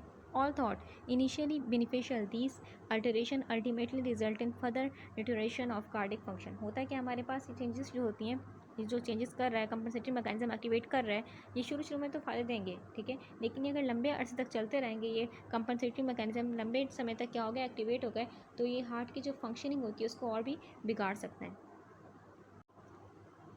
फिगर 16.3 में क्या दिखाया जा रहा है हमें, कि दिल के मसल जब कॉन्ट्रैक्ट होते हैं तो उस वक्त क्या होता है, सोडियम, कैल्शियम, पोटेशियम, ये जो आयंस हैं सेल के अंदर या बाहर किस तरीके से मूव करते हैं। इसमें एक और चीज़ लिखी हुई है, एटीपीएस मतलब क्या होता है, एडेनोसिन ट्राइफॉस्फेट। ये बेसिकली एक एंजाइम है, जो कि ये एंजाइम क्या करता है, ये एटीपी को तोड़ के क्या करता है, एनर्जी बनाता है, ठीक है। और ये जो एनर्जी बनाता है, ये एनर्जी बहुत इंपॉर्टेंट होती है सेल की कॉन्ट्रैक्शन के लिए, यानी कि बेसिकली मसल्स को कॉन्ट्रैक्ट में करने में क्या करती है, हेल्प करती है। मसल की कॉन्ट्रैक्शन के लिए ये एनर्जी हेल्पफुल होती है। फर्स्ट पॉइंट में लिखा है, calcium entry from outside the cell triggers the release of much larger quantity of calcium from the sarcoplasmic reticulum. यानी कि जब एक्शन पोटेंशियल, यानी कि जब इलेक्ट्रिकल सिग्नल हार्ट के मसल सेल तक पहुँचे, मसल सेल है, ठीक है, तो voltage sensitive slow calcium channel क्या हो जाएंगे, ओपन हो जाएंगे, और स्लो कैल्शियम क्या हो जाएगा, बाहर से अंदर की तरफ आएगा। जब ये स्लो कैल्शियम, थोड़ा कैल्शियम सेल के अंदर आएगा, तो सेल के अंदर हमारे पास सार्कोप्लाज्मिक रेटिकुलम में क्या है, कैल्शियम ऑलरेडी स्टोर है, तो यहाँ से क्या करेगा, इसको कहेगा कि अपने अंदर से कैल्शियम जो स्टोर करके रखा हुआ है इसको निकालो। ये क्या करेगा, कैल्शियम निकालना शुरू कर देगा, ठीक है। इसको हम बोलते हैं कैल्शियम इंड्यूस्ड कैल्शियम रिलीज, यानी कि कैल्शियम ने ही क्या करवाया, कैल्शियम को रिलीज़ करवाया। सेकंड पॉइंट में क्या लिखा हुआ है, increase calcium concentration initiate the contractile process. यानी कि हमारे पास क्या होगा, अब ये इसको सिग्नल मिल गया सार्कोप्लाज्मिक रेटिकुलम को, क्या करेगा, कैल्शियम निकाल रहा है, यानी कि अब ज़्यादा कैल्शियम सेल के अंदर हो रहा है। अभी ज़्यादा कैल्शियम क्या करेगा, साइटोप्लाज्म का लिक्विड पार्ट जिसको हम बोल रहे थे साइटोसोल, उसमें क्या है, मायोफिब्रिल है, मायोफिब्रिल तक पहुँचेगा। क्या ये कैल्शियम कहाँ पहुँचा, मायोफिब्रिल तक पहुँचा। मायोफिब्रिल क्या है, मायोफिब्रिल बेसिकली बहुत ही इंपॉर्टेंट है कार्डिक मसल की कॉन्ट्रैक्शन के लिए। ये बेसिकली 2 पार्ट से मिलकर बनी हुई है, एक्टिन एंड मायोसिन, ठीक है। तो मायोफिब्रिल क्या है, एक्टिन और मायोसिन से मिलकर बनी होती है। अभी यहाँ तक पहुँच के इसके बाद क्या होगा हमारे पास, ये बेसिकली ये इस जैसे यहाँ तक पहुँचे तो इसके बाद क्या होगा, हार्ट मसल कॉन्ट्रैक्शन स्टार्ट होगा, यानी हार्ट का मसल सिकुड़ेगा और खून पंप करेगा। थर्ड स्टेप में क्या लिखा हुआ है, calcium is remove by reuptake in sarcoplasmic reticulum and by extrusion from the cell by sodium calcium exchange. ठीक है, अभी हमारे पास कॉन्ट्रैक्शन का काम खत्म हो गया। ठीक है, सेल ने कॉन्ट्रैक्ट कर लिया। अब हमने क्या करना है, सेल में जो फ्री कैल्शियम थी उसको क्या करना है, रिमूव करना है। हम जानते हैं ये बात कि फ्री कैल्शियम अगर सेल में होगा तो सेल हमेशा कॉन्ट्रैक्शन स्टेज में रहेगा, कभी रिलैक्स नहीं हो पाएगा। तो हमने क्या करना है, इस फ्री कैल्शियम को रिमूव करना है। किस तरीके से करेंगे, दो तरीके। पहला तरीका क्या है कि हम जो सेल में जो ऑर्गेनल ने स्टोर करके रखा हुआ था कैल्शियम, वो दोबारा क्या करेंगे, उस कैल्शियम को अपने अंदर ले लेंगे। ठीक है, फ्री कैल्शियम खत्म अब। ठीक है, दूसरा तरीका क्या है कि जो थोड़ा बहुत बचा होगा कैल्शियम, यानी कि काफ़ी सारा कैल्शियम था ना, काफ़ी सारा कैल्शियम अंदर आ गया था। अब क्या करेंगे, जो थोड़ा बहुत कैल्शियम होगा उसको हम क्या करेंगे, सेल से बाहर निकालेंगे थ्रू सोडियम कैल्शियम एक्सचेंज, यानी कि सोडियम उसके बदले अंदर आएगा और कैल्शियम क्या होगा, बाहर निकलेगा। इस तरीके से कैल्शियम को बाहर निकाल देंगे, अभी बैलेंस थोड़ा सा हो जाएगा। इसके बाद क्या होगा, अब सोडियम क्या हो गया, सोडियम सेल के अंदर आ गया। Sodium balance is restored by sodium potassium ATPase। अब सोडियम क्या हो गया, सेल के अंदर आ गया, उसको बैलेंस करना है। सोडियम क्या हो गया, सेल के अंदर ज़्यादा हो गया। अब क्या करेंगे, इसको किस तरीके से करेंगे कि सोडियम को हम क्या करेंगे, सेल के बाहर निकालेंगे। 3 सोडियम सेल के बाहर निकलेंगे, बदले में 2 पोटेशियम क्या होंगे, सेल के अंदर आएंगे। ठीक है, और यूज़ करेगा ATP का, इसलिए हम बोल रहे हैं ATPase, यानी कि ये ATP का यूज़ करेगा, एनर्जी का यूज़ करेगा। ठीक है, इस तरीके से सेल का बैलेंस क्या हो जाएगा, मेंटेन हो जाएगा। ठीक है, पहले सोडियम आ गया था अंदर ज़्यादा, हमने क्या किया, सोडियम को बाहर निकाला, 3 सोडियम को बाहर निकाला, बदले में 2 पोटेशियम को अंदर लेके आए। Increase sympathetic activity, baroreceptor sense a decrease in blood pressure and activate the sympathetic nervous system. क्या मतलब हुआ, यानी कि जब खून का प्रेशर कम होता है बॉडी में तो बैरोरिसेप्टर क्या करते हैं, इस प्रेशर को, इस कम प्रेशर को महसूस करके एक्टिवेट करते हैं, सिंपैथेटिक नर्वस सिस्टम बॉडी में एक्टिवेट कर देते हैं। बैरोरिसेप्टर क्या होते हैं, यानी कि वो रिसेप्टर जो कि प्रेशर को महसूस करें, उनको हम कहते हैं बैरोरिसेप्टर्स। सेकेंड सेंटेंस में लिखा हुआ है, in an attempt to sustain tissue perfusion this stimulation of the beta adrenergic receptor results in an increase heart rate and a greater force of contraction of the heart muscle. होता है क्या, body में क्या है, blood pressure कम है। ठीक है, blood pressure कम है तो क्या होता है, बॉडी टिश्यूज़ को क्या हो रहा है, खून सही से पहुँचाने के लिए क्या होता है, बीटा एडिनर्जिक रिसेप्टर क्या किए जाते हैं, स्टिमुलेट किए जाते हैं। अब जब बीटा एडिनर्जिक रिसेप्टर स्टिमुलेट होगा तो इनका नतीजा क्या होगा, ये क्या करते हैं, 2 मेन काम करते हैं। एक ये क्या करते हैं, हार्ट रेट को तेज़ करते हैं, हार्ट रेट को क्या करेंगे, तेज़ कर देंगे। दूसरा क्या करते हैं, ये क्या करेंगे, हार्ट क्या करेगा, ज़्यादा ज़ोर से क्या करेगा, कॉन्ट्रैक्ट करेगा, यानी कि फोर्स ऑफ कॉन्ट्रैक्शन बढ़ जाएगी, प्लस इसका हार्ट रेट भी तेज़ हो जाएगा। ठीक है, अच्छा, बीटा एडिनर्जिक रिसेप्टर जो होते हैं बेसिकली ये बॉडी के कुछ स्पेसिफिक पार्ट्स में होते हैं। ठीक है, अच्छा, अब ये इन रिसेप्टर्स को स्टिमुलेट करने का काम बेसिकली करता कौन है, एड्रेनलिन या फिर नॉर एड्रेनलिन करते हैं। ठीक है, जो कि इमरजेंसी हार्मोन होते हैं हमारे पास, ये दोनों काम करते हैं ये। ठीक है, In addition, vasoconstriction, alpha-1 mediated enhance venous return and increase cardiac preload। साथ ही हमारे पास क्या हो गया, अल्फा-1 रिसेप्टर के ज़रिए क्या हो गई, खून की वेसल क्या हो गई, कॉन्स्ट्रिक्ट हो गई। ठीक है, जिससे क्या होगा, ज़्यादा जो खून है वो वापस हार्ट की तरफ आएगा, यानी कि वेनस रिटर्न बढ़ जाएगा। प्लस क्या होगा, प्रीलोड बढ़ जाएगा। प्रीलोड क्या होता है, प्रीलोड मतलब होता है यानी कि बीट करने से पहले दिल के पास कितना खून है, इसको हम कहते हैं प्रीलोड, यानी कि वेनस रिटर्न अल्फा-1 रिसेप्टर के स्टिमुलेट होने से प्लस प्रीलोड बढ़ गया। ठीक है, अच्छा, अब अल्फा-1 रिसेप्टर जो हमारे पास होते हैं ये भी क्या है, एडिनर्जिक रिसेप्टर्स ही हैं, यानी कि ये भी एड्रेनलिन और नॉर एड्रेनलिन के ज़रिए ही स्टिमुलेट हो रहे हैं। मतलब ये भी एडिनर्जिक रिसेप्टर्स ही हैं, लेकिन इनका काम करने का तरीका अलग होता है। ठीक है, इनका काम जो होता है बीटा रिसेप्टर से मुख्तलिफ होता है। These compensatory response increase the work of the heart, which is a long term contribute to further decline in cardiac function। अब ये जो हमारे पास है ये सारे सिस्टम क्या कर रहे हैं, ये हार्ट की मदद कर रहे हैं काम करने में। शुरू में स्टार्टिंग में क्या हो रहा है, हार्ट का काम बेहतर हो रहा है, लेकिन अगर लंबे अरसे तक क्या करेंगे, बॉडी में ये एक्टिवेट रहेंगे सिस्टम, तो हार्ट का काम हो जाएगा, हार्ट और कमज़ोर हो जाएगा। ओके, अब डिस्कस करते हैं नेक्स्ट क्या लिखा हुआ है, these ions pass through channels in the sarcolemmal membrane and thus create a current. देखिए, हम पहले ही पढ़ चुके हैं, जब ये दिल है हमारे पास और ये दिल का सेल है, जब दिल के सेल को सिग्नल मिलता है तो हमारे पास क्या था, सेल के अंदर कुछ आइंस मूव करते, सोडियम, पोटेशियम और कैल्शियम। ठीक है, ये आइंस अंदर या बाहर मूव कर रहे थे, डायरेक्ट मूव नहीं कर रहे थे, बल्कि उसके लिए क्या था, सेल की सरफेस पर क्या था, कुछ गेट थे जिनको हम कह रहे थे आयन चैनल। ठीक है, और इनके ज़रिए क्या कर रही थी, आयन मूवमेंट हो रही थी। ठीक है, अच्छा, अब ये जो हमारे पास सेल की सरफेस होती है इसी को हम कहते हैं सार्कोनीमा। क्या कहते हैं, सेल की सरफेस को कहते हैं सार्कोनीमा, यानी कि मसल सेल की सेल सरफेस या सेल मेम्ब्रेन को कहते हैं सार्कोनीमा। ठीक है। अच्छा, हमारे पास जिस तरीके से हम आम सेल की जो मेम्ब्रेन होती है उसको हम कहते हैं प्लाज्मा मेम्ब्रेन कहते हैं, इस तरीके से हम मसल सेल की मेम्ब्रेन को क्या कहते हैं, सार्कोनीमा कहते हैं, ठीक है। अब जब ये आयन मूवमेंट होती है तभी करंट जनरेट होता है। अगर ये मूवमेंट नहीं हो रही है आयन फॉर एग्जाम्पल, तो कोई करंट जनरेट नहीं होगा, कुछ नहीं होगा, कोई करंट जनरेट नहीं होगा, कुछ काम नहीं होगा, सेल रेस्टिंग स्टेज में रहेगा। ओके, आगे लिखा है हमारे पास these ions pass through channels, हम पढ़ चुके हैं। the channels opens and close at different time during the action potential। देखें, हम पहले ही देख चुके हैं कि हमारे पास जो हार्ट है, हार्ट की जो कार्डियक मसल सेल्स होते हैं उनमें क्या होता है, जो आयन चैनल्स होते हैं इनका अपना ओपन होने का और क्लोज होने का एक स्पेसिफिक टाइम था। ऐसा नहीं था कि सारे चैनल एक ही वक्त में ओपन हो गए, ठीक है।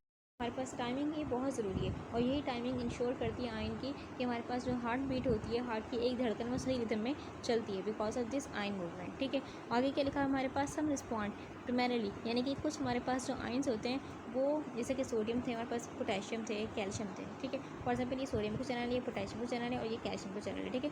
तो हमारे पास हर आयन क्या कर रहा था, किसी चीज़ को महसूस करता है दैन एक्टिवेट होता है। फॉर एग्जाम्पल किसी आयन ने महसूस किया वोल्टेज को महसूस किया, यानी कि आयन कंसनट्रेशन को महसूस किया, यानी कि आयन की कंसनट्रेशन कम थी या फिर ज़्यादा थी तो वो महसूस किया उसने और एक्टिवेट हो गया, ठीक है।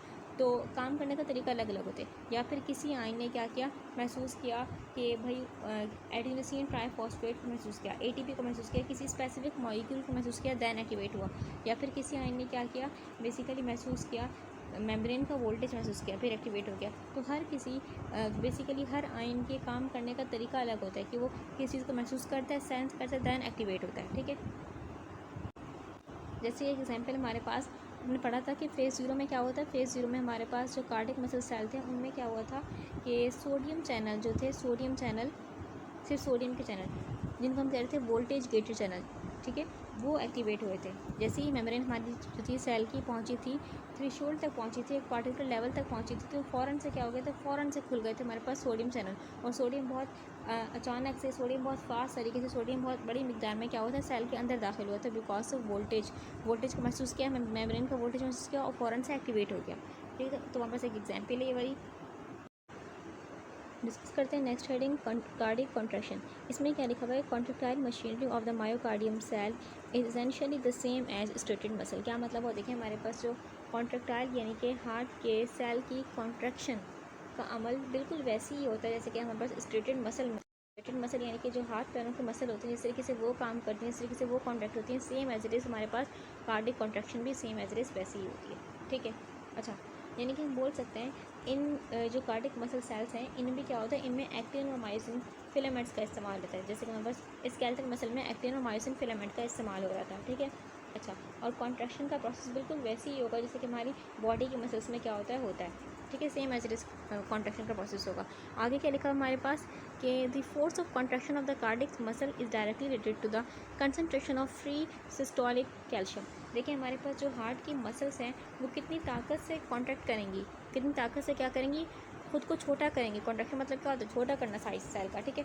तो कितनी ताकत से कॉन्ट्रैक्ट करेंगी ये डिपेंड करता है कि वो जो सेल है उस सेल के अंदर कितना फ्री कैल्शियम है। फ्री कैल्शियम मतलब क्या, यानी कि सेल के अंदर साइटोप्लाज्म में कितना कैल्शियम है, ठीक है, और फ्री अवेलेबल है, ठीक है, यानी कि किसी और मॉलिक्यूल से बंधा हुआ नहीं है बल्कि खुद अकेला आज़ाद घूम रहा है साइटोप्लाज्म में। इसको हम कहते हैं फ्री कैल्शियम, कि अटैच नहीं है किसी मॉलिक्यूल से बल्कि फ्री घूम रहा है, ठीक है। तो अगर ज़्यादा हमारे पास कैल्शियम, सिस्टोलिक कैल्शियम होगा, यानी कि ज़्यादा साइटोप्लाज्म में कैल्शियम होगा, तो उतनी कॉन्ट्रैक्शन क्या होगी हमारे पास, ताकत से होगी, स्ट्रांग होगी, ठीक है। डिपेंड करता है कि इस पर फ्री कैल्शियम पे, जो कि किसी मॉलिक्यूल से बंधा हुआ ना हो, सेल के अंदर फ्री घूम रहा हो। आगे क्या लिखा है हमारे पास, लिखा हुआ है कि there four agent that increase this calcium level for the increase in sensitivity of the contractile machinery increase the force of contraction inotropic effect. देखिए हमारे पास क्या लिखा हुआ है कि कुछ ड्रग यानी कि कुछ दवाइयाँ क्या करती हैं, हमारे पास जो कार्डियक मसल सेल यानी कि दिल का मसल सेल, उनमें क्या करती हैं, किस तरीके से क्या करेंगी, फ्री कैल्शियम की मिकदार को बढ़ा देंगी। या फिर क्या करेंगी, वो जो कैल्शियम अगर सेल के अंदर है, बाउंड है, किसी मॉलिक्यूल से जुड़ा हुआ है, ठीक है, तो उसको अलग करने की कोशिश करेंगी। क्यों अलग करेंगी, ताकि वो कैल्शियम फ्री हो जाए। और हम जानते हैं जितना कैल्शियम सेल के अंदर फ्री होगा उतनी ही फोर्स से क्या होगी, कॉन्ट्रैक्शन होगी, ठीक है। तो इसलिए क्या करती हैं, फ्री कैल्शियम को बढ़ाने की कोशिश करती हैं दो तरीक़ों से। एक तरीका क्या करती हैं कि किस तरीके से कैल्शियम के अंदर फ्री कैल्शियम बढ़ा देंगी, या फिर सेल के अंदर फ्री कैल्शियम बढ़ा देंगी, या फिर किस तरीके से क्या करेंगी, अगर सेल के अंदर कैल्शियम बाउंड है किसी मॉलिक्यूल से तो उसको अलग करने की कोशिश करेंगे ताकि वो फ्री हो जाए, ठीक है। ये दोनों काम इसलिए करती हैं ताकि हमारे पास जो कॉन्ट्रैक्शन है उसकी ताकत बढ़ जाए, ठीक है। इसी इफेक्ट को कहते हैं हम positive inotropic effect. Positive inotropic effect इसका मतलब क्या होता है, यानी कि हार्ट दिल ज़्यादा फोर्सफुली क्या करेगा, कॉन्ट्रैक्ट करेगा। इसी को हम कहते हैं आइनोट्रोपिक इफेक्ट। आगे क्या लिखा हुआ है, द आइनोट्रोपिक एजेंट, यानी कि वो दवाइयाँ जो कि क्या कर रही हैं, जो कि हार्ट की कॉन्ट्रैक्शन की ताकत को बढ़ा रही हैं। वो किस तरीके से ताकत बढ़ाती हैं, वो दो तरीक़ों से करती हैं, डायरेक्टली करती हैं या फिर इनडायरेक्टली करती हैं। डायरेक्टली से यानी कि डायरेक्टली तो इस तरीके से करेंगी, जो सेल के अंदर फ्री कैल्शियम की मिकदार होगी उसको बढ़ा देंगी, ठीक है। इनडायरेक्टली किस तरीके से करती हैं, यानी कि उस निज़ाम को कंट्रोल कर लेंगी, उस निज़ाम को चेंज कर लेंगी, वो सिस्टम जो कि सेल के अंदर फ्री कैल्शियम आयन की कंसनट्रेशन को बैलेंस कर रहा है, को देख रहा है, उस निज़ाम को क्या कर देंगी, चेंज कर देंगी। जब उस निज़ाम को काबू में कर लेंगी तो हमारे पास खुद ब खुद क्या हो जाएगा, कैल्शियम की कंसनट्रेशन चेंज हो जाएगी, ठीक है। तो यानी अगर किसी भी ड्रग का असर ऐसा हो कि सेल के अंदर क्या और ज़्यादा कैल्शियम आयन आ रहे हैं, तो वो हार्ट की कॉन्ट्रैक्शन क्या करेगा, स्ट्रॉन्ग बनाएगा। और यही होता है बेसिकली हमारे पास आइनोट्रोपिक इफेक्ट, जिसको हम कहते हैं positive inotropic effect, because heart की कॉन्ट्रैक्शन बढ़ रही है। अब देखते हैं हम नेक्स्ट हेडिंग, जिसमें लिखा हुआ है source of free intracellular calcium, यानी कि सेल के अंदर जो फ्री कैल्शियम होता है वो किस तरीके से आता है, क्या क्या ज़राए हैं उसके, क्या क्या सोर्सेज हैं, ठीक है। Calcium come from several sources, calcium जो आता है सेल के अंदर उसका सिर्फ एक तरीका नहीं है बल्कि बहुत से तरीके हैं हमारे पास। First is from outside the cell where opening of voltage sensitive calcium channel cause and immediate rise in free systolic calcium. क्या मतलब हो, हमारे पास जैसे सेल का सबसे पहला यानी कि पहला सोर्स बोल सकते हैं कैल्शियम का, वो क्या है कि हमारे पास सेल के बाहर क्या होता है, कैल्शियम होता है, ठीक है। और ये कैल्शियम तब अंदर आता है जब हमारे पास वोल्टेज सेंसिटिव यानी कि वोल्टेज को महसूस करने वाले चैनल क्या होगा, ओपन होगा। जैसे ही ओपन है वैसे ही हमारे पास कैल्शियम जो अंदर बाहर था वो अंदर आना शुरू कर देगा। बाहर से जब अंदर आएगा तो अंदर का जो माहौल होगा यानी कि अंदर के साइटोप्लाज्म में, ठीक है, वो क्या हो जाएगा, फ्री कैल्शियम लेवल बढ़ जाएगा। और यही क्या करेगा, कॉन्ट्रैक्शन को ट्रिगर करेगा, कॉन्ट्रैक्शन में हेल्प करेगा, कॉन्ट्रैक्शन को फोर्सफुली बनाएगा, ठीक है। अच्छा, कैल्शियम में also inter by exchange with sodium, ठीक है। क्या मतलब वो, यानी कि जो कैल्शियम होता है वो एक और तरीके से भी अंदर आ सकता है, ठीक है। वो तरीका क्या होता है, हमारे पास सोडियम कैल्शियम एक्सचेंजर, ठीक है।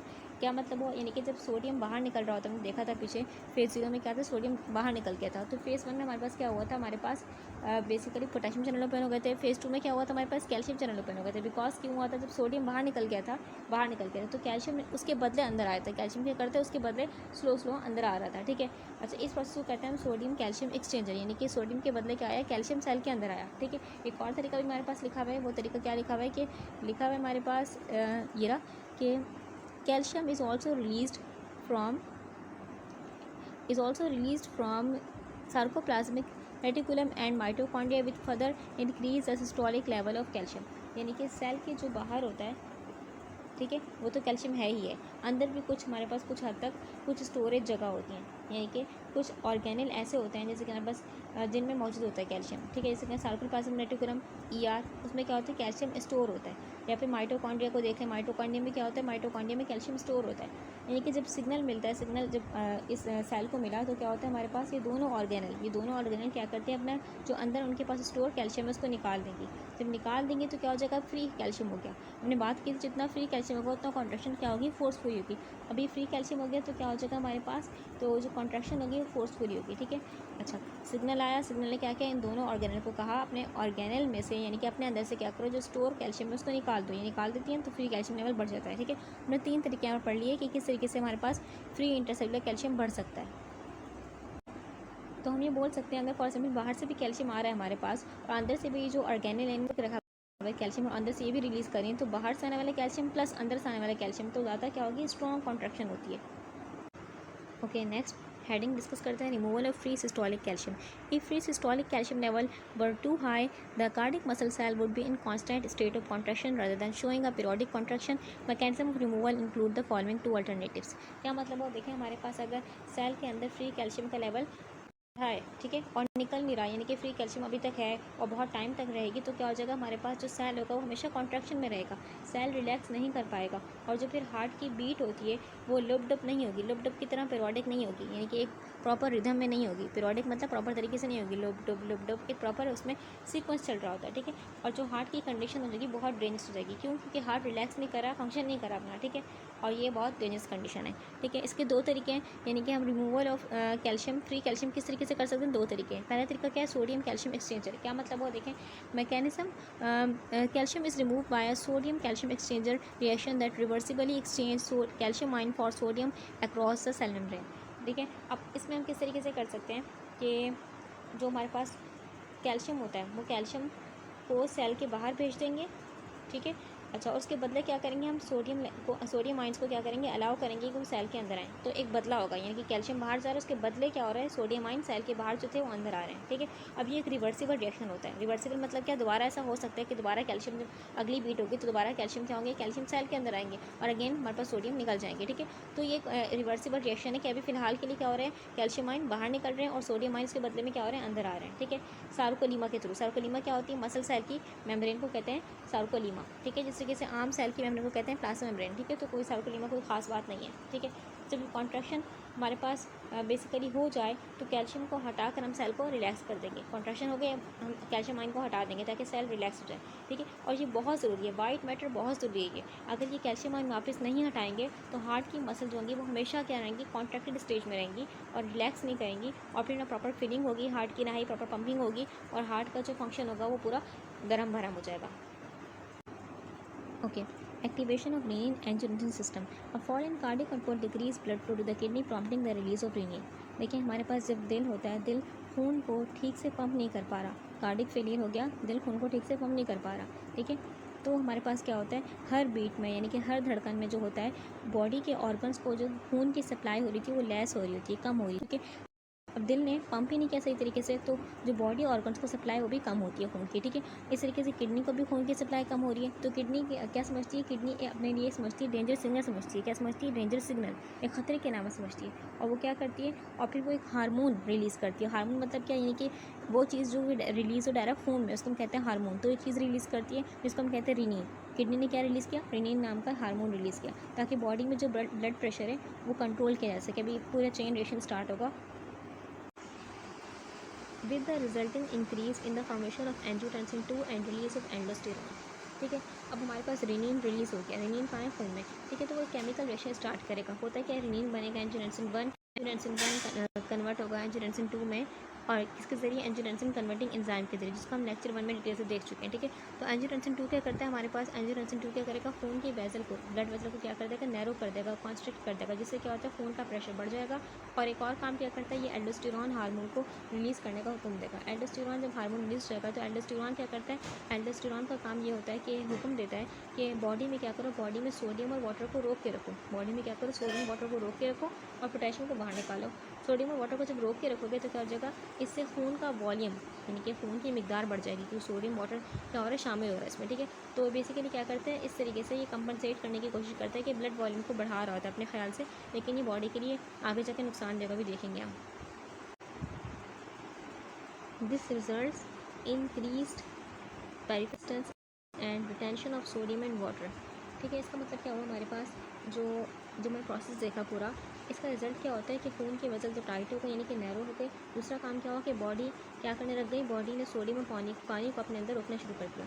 अभी दोनों चीज़ें रुक रही हैं बॉडी के अंदर, तो क्या हो रहा है, एक तो खून का प्रेशर बढ़ रहा है because of narrow of vessels, ठीक है। दूसरा क्या हो रहा है, हमारे पास ब्लड वॉल्यूम बढ़ रहा है बिकॉज एल्डोस्टेरॉन हार्मोन क्या हुक्म दे रहा है कि सोडियम पानी को रोक के रखो, जिससे क्या हो रहा है, खून का वॉल्यूम बढ़ रहा है। Blood pressure plus blood volume बढ़ रहा है, जो कि बॉडी ये सोच रही है कि वो हेल्प करिए, यानी कि कंपनसेट करने की कोशिश करिए, सही करिए, लेकिन ये दिल के लिए और लोड बन रहा है, क्योंकि खून का प्रेशर बढ़ा है, दिल को और ताकत से पंप करना पड़ा है, ठीक है। और हमारे पास एक और क्या हो रहा है कि खून का वॉल्यूम बढ़ा है, इनके खून की मिकदार बढ़ गई, तो दिल के लिए नुकसान है, दोनों बातें दिल के लिए क्या हो रही है, नुकसानदेह हो रही है। Blood volume increase and more blood is returned to the heart. If the heart is unable to pump extra volume, the venous pressure increase and peripheral edema and pulmonary edema occur.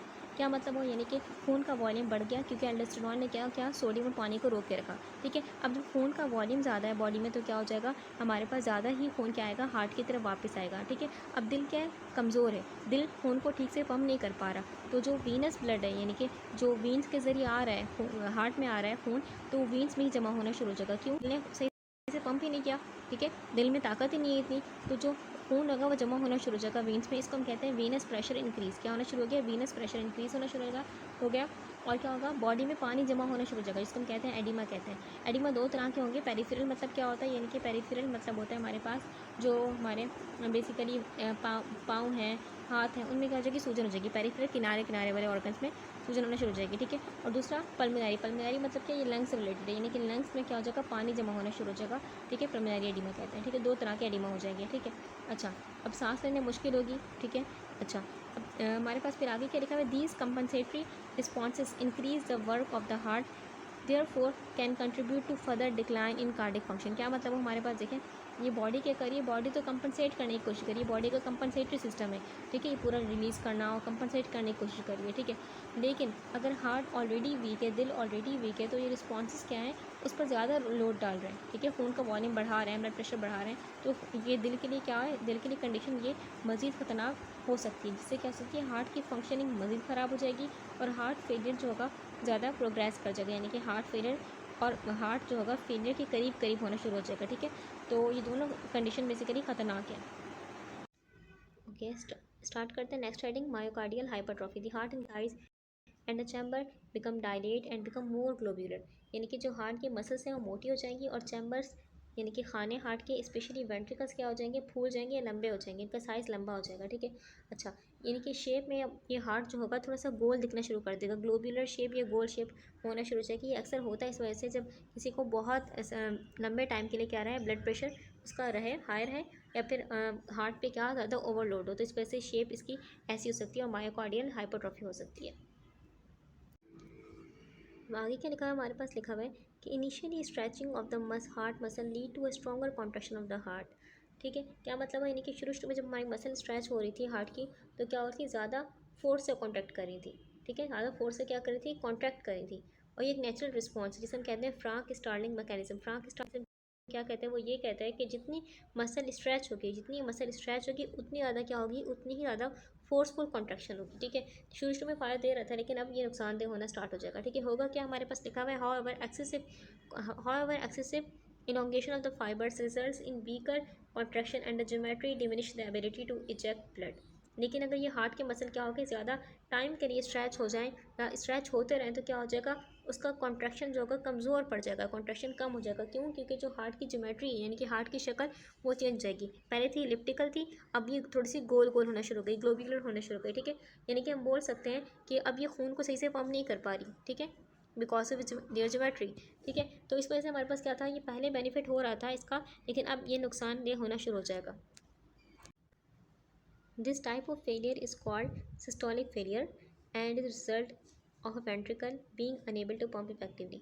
इस type की failure को कहते हैं systolic failure, जिसमें क्या होता है, हमारे पास जो हार्ट होता है वो सही तरीके से कॉन्ट्रैक्ट नहीं कर पाता, ठीक है, यानी कि इसकी कॉन्ट्रैक्शन की पावर क्या होती है, कम हो जाती है, यानी कि खून को बाहर सही से इजेक्ट नहीं कर पा रहा। और जो कंडीशन ज़्यादातर कॉमन होती है मैन में एज़ कम्पेयर टू वुमेन। वजह क्या है, बड़ी वजह ये है कि जो मैन होते हैं उनमें क्या होते हैं, वो स्मोकिंग करते हैं, दूसरा वो ऑयली फूड ज़्यादा इंटेक करते हैं, तीसरा वो क्या करते हैं, ये स्ट्रेस ज़्यादा लेते हैं, और ये सब चीज़ें क्या करती हैं, उनके दिल पे क्या करती हैं, इफेक्ट करती हैं, प्रेशर डालती हैं, जिससे क्या होता है, उनका हार्ट वीक हो जाता है। दूसरी इंपॉर्टेंट वजह क्या है कि उनमें क्या होता है, टेस्टोस्टेरोन हार्मोन होता है, जबकि वुमेन में क्या होता है, वुमेन में होता है, औरतों में हार्मोन होता है एस्ट्रोजन हार्मोन। एस्ट्रोजन हार्मोन जो होता है वो हार्ट के लिए बहुत ही प्रोटेक्टिव है, जबकि टेस्टोस्टेरोन ऐसा कुछ नहीं है, यानी कि टेस्टोस्टेरोन का अभी तक हार्ट पर यानी कि प्रोटेक्टिव रोल अभी तक क्लियर नहीं है, ठीक है। और एस्ट्रोजन का जो प्रोटेक्टिव रोल है हार्ट के लिए वो क्लियर है कि वो क्या करता है, एस्ट्रोजन हार्मोन खून की वेसल्स को यानी कि खून की नालियों को फ्लेक्सिबल बनाता है, ठीक है, जिससे खून आराम से स्मूथली फ्लो कर सकता है, ठीक है। दूसरा काम ये क्या करता है, एस्ट्रोजन जो बैड कोलेस्ट्रॉल होता है उसको क्या करता है, कम करता है, अच्छे कोलेस्ट्रॉल को बढ़ाता है। तीसरा काम ये क्या करता है, ये हार्ट को प्रोटेक्ट करता है, ठीक है।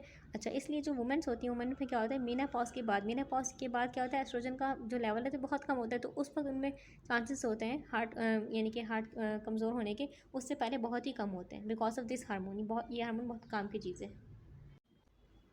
Less commonly, patients with heart failure may have diastolic function, a term applied when the ability of the ventricles to relax and accept blood is impaired by structural changes such as hypertrophy। क्या होता है इसमें, देखिए हमारे पास जो heart होता है, इसमें हार्ट के रिलैक्स होने का सिस्टम क्या हो गया, वो ठीक से काम नहीं करे, यानी कि वेंट्रिकल्स अब ठीक से क्या खुल नहीं पाएंगे, यानी कि ठीक से क्या करेंगे, जब खुल नहीं पाएंगे तो ठीक से इनके अंदर खून नहीं आ पाएगा, जब ठीक से इनके अंदर खून नहीं आ पाएगा तो ठीक से ये खून को पंप भी नहीं कर पाएंगे, इसको हम कहते हैं diastolic function, diastolic dysfunction basically. The thickening of the ventricles wall and subsequent decrease in ventricular volume decrease the ability of the heart muscle to relax। यानी कि जब वेंट्रिकल्स की वॉल, वेंट्रिकल्स की दीवारें क्या होगी, मोटी हो गई, यानी कि हाइपरट्रॉफी हो गई, यानी कि वेंट्रिकल्स की दीवारें मोटी हो गई, तो उसके अंदर का स्पेस भी क्या हो जाता है, कम हो जाता है, कम अंदर का स्पेस अब लेस है, तो जहाँ पर जब यहाँ खून आएगा तो वो भी खून भी कम आएगा, जब खून कम आएगा तो खून जाएगा भी कम, ठीक है। तो यानी कि खून फिल भी कम हो रहा है, खून जा भी कम रहा है, यानी कि चैम्बर्स का साइज़ क्या हो गया, छोटा हो गया, क्योंकि मोटी हो गई है। कम फीलिंग हो रही है और कम पंपिंग हो रही है, और हार्ट का जो पंपिंग कैपेसिटी वो भी क्या हो जाएगी, वीक हो जाएगी, because of muscle wall thick हो गई ज़्यादा। हमारे पास कि डायस्टोलिक हार्ट फेलियर का जो मसला होता है वो ज़्यादातर औरतों में होता है, बूढ़ी औरतों में। ऐसा क्यों होता है, क्योंकि जो बूढ़ी औरतें होती हैं बेसिकली उनमें क्या होता है कि जो उनका वेंट्रिकल्स हैं वो क्या होते हैं, मोटे हो जाते हैं, ठीक है, उनके वेंट्रिकल्स मोटे हो जाते हैं, ठीक है। वजह क्या होती है कि उनका ब्लड प्रेशर हाई होता है। दूसरा कि उनमें अब एस्ट्रोजन नहीं बन रहा है, एस्ट्रोजन बहुत ही कम है, एस्ट्रोजन से बहुत कम है तो वो दिल को प्रोटेक्ट नहीं कर रहा, ठीक है। और तीसरी वजह क्या होती है, उनका हार्ट स्टिफ हो गया, सख्त हो गया, ठीक है। इस वजह से क्या होता है, फीलिंग का प्रोसेस डिस्टर्ब हो गया, यानी कि हार्ट सही से रिलैक्स नहीं कर पा रहा, ठीक है। और वैसे भी जो हमारे पास वुमेन का अगर कंपेयर करें हार्ट मैन से, तो वुमेन का जो हार्ट होता है नॉर्मली थोड़ा छोटा होता है, ठीक है, और वो ईजिली स्टिफ यानी कि सख्त हो जाता है। इस वजह से क्या होता है, वुमेन में डायस्टोलिक हार्ट फेलियर कॉमन होता है और मैन में सिस्टोलिक हार्ट फेलियर कॉमन होता है। कभी कभी क्या होता है, हमारे पास जो लेफ्ट वेंट्रिकल होता है वो क्या कर रहा होता है, खून को सही से फिल नहीं कर पा रहा, यानी कि फिलिंग कैपेसिटी उसकी कम हो गई, पंप सही से कर रहा है, ठीक है। इसे हम कहते हैं डायस्टोलिक डिसफंक्शन। क्या कहते हैं, डायस्टोलिक डिसफंक्शन। लेकिन अक्सर क्या होता है, हमारे पास diastolic dysfunction plus systolic function दोनों एक साथ होते हैं। लेकिन अगर किसी को क्या है, हमारे पास सिर्फ डायस्टोलिक डिसफंक्शन है, तो उसमें क्या होता है, हमारे पास हार्ट फेलियर के तमाम सिम्टम्स आएंगे, तमाम अलामात मौजूद होंगी। फॉर एग्जाम्पल उसको शॉर्टनेस ऑफ ब्रीथ भी हो रही है, उसको फटीग भी हो रही है, सब कुछ महसूस हो रहा होगा डायस्टोलिक हार्ट फेलियर में, ठीक है। अच्छा, हमारे पास जो जब हार्ट का आउटपुट यानी कि हार्ट सही से पंप नहीं कर पा रहा, यानी कि पंप करने की कैपेसिटी क्या हो गई, कम हो गई, खून को कम पंप कर रहा है, तो इसे हम कहते हैं डायस्टोलिक हार्ट फेलियर कहते हैं।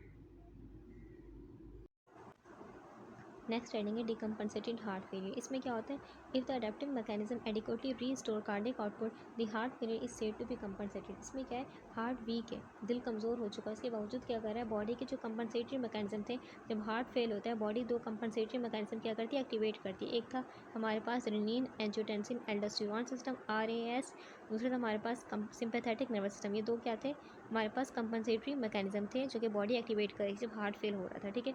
अब इसमें क्या है, हार्ट कमज़ोर है, लेकिन इसके बावजूद क्या बॉडी ने इसको बॉडी संभालने की कोशिश करी है, इन दो सिस्टम को एक्टिवेट की हुई है, ठीक है। इस वजह से क्या होता है, कंपनसेटेड हार्ट फेलियर में क्या होता है, हमारे पास जो बॉडी होती है उसको सिम्टम्स इतने फील नहीं होंगे, यानी कि जो हार्ट फेलियर के सिम्टम्स हैं वो उसको इस हद तक यानी कि काफ़ी हद तक फील नहीं होंगे। यानी कि बोल सकते हैं बंदा थक रहा है, यानी कि फटीग उसको महसूस हो रही है, लेकिन इतनी फटीग नहीं है कि वो कुछ काम ना कर पाए, काम कर लेते हैं, दिन भर के जो काम वगैरह होते हैं वो कर सकते हैं आराम से, ठीक है। नेक्स्ट हमारे पास लिखा हुआ है, however these compensation increase the work and contribute to further decline in cardiac performance. क्या होता है, यानी कि लेकिन जब ये कंपनसेटरी मैकेनिज्म अभी तो एक्टिव है, लेकिन ये क्या करें, खून का वॉल्यूम बढ़ा रहे हैं, हार्ट रेट बढ़ा रहे हैं, क्योंकि ये क्या करें, ब्लड वेजल को क्या करें, नैरो कर रहे हैं। और मसल क्या कर रहे हैं, मसल थिकनिंग हो रही है, हार्ट की मसल थिकनिंग हो रही है, तो सारी कंडीशन क्या कर रहे हैं, वर्स कर रहे हैं। अब ये सब क्या कर रहे हैं, दिल पर और ज़्यादा क्या कर रहे हैं, प्रेशर डाल रहे हैं, लोड डाल रहे हैं। इसका रिजल्ट क्या होगा, रिजल्ट एट द एंड ये होगा कि हार्ट का काम क्या हो जाएगा, और मुश्किल हो जाएगा, और उसकी परफॉर्मेंस धीरे धीरे क्या हो जाएगी, हार्ट की परफॉर्मेंस कम होती रहेगी। और ये सिस्टम यानी कि ये पहले जो हेल्पफुल था, अब ये क्या हो रहा है, अब ये नुकसानदेह साबित होना शुरू हो जाएगा, ठीक है। अब इसके बाद हमारे पास क्या लिखा हुआ है, नेक्स्ट लिखा हुआ है, the adaptive mechanism fail to maintain cardiac output, heart failure is decompensated. क्या मतलब हो, यानी कि अगर बॉडी की कंपनसेटरी सिस्टम क्या है, अब काम नहीं कर रहे। कभी कभी क्या होता है कि बॉडी के जो कंपनसेटरी मैकेनिज्म है, यानी कि रेनिन एंजियोटेंसिन एल्डोस्टेरोन सिस्टम और सिंपैथेटिक नर्वस सिस्टम, ये एक्टिवेट ही नहीं हुए, ये काम नहीं कर रहे, तो जो कार्डिक आउटपुट है वो नॉर्मल नहीं बना रहे, क्योंकि ये क्या करते हैं, ये सिस्टम एक्टिवेट होकर खून की वेजल को क्या करते हैं, नैरो करते हैं, जिससे हमारे पास जो कार्डिक आउटपुट यानी कि खून को पंप करने की ताकत दिल में क्या होती है, थोड़ी बेहतर हो जाती है, ठीक है। और अब ये काम नहीं करे तो ये जो कार्डिक आउटपुट है वो भी कम है, ठीक है, वो नॉर्मल नहीं है, कार्डिक आउटपुट कम है, ठीक है। तो इस कंडीशन को हम कहते हैं डिकम्पनसेटेड हार्ट फेलियर, यानी कि हार्ट फेलियर ओपनली अपेयर है, हार्ट फेलियर अब दिख रहा है, हार्ट फेलियर है, सिम्टम्स बहुत क्लियरली दिखाई देंगे, यानी कि उसका सूजन होगी, उसकी एडिमा होना शुरू हो जाएगा, थकन होगी, और उसको सांस लेने में मुश्किल होगी, ये सब कुछ सिम्टम क्लियरली दिखाई देंगे।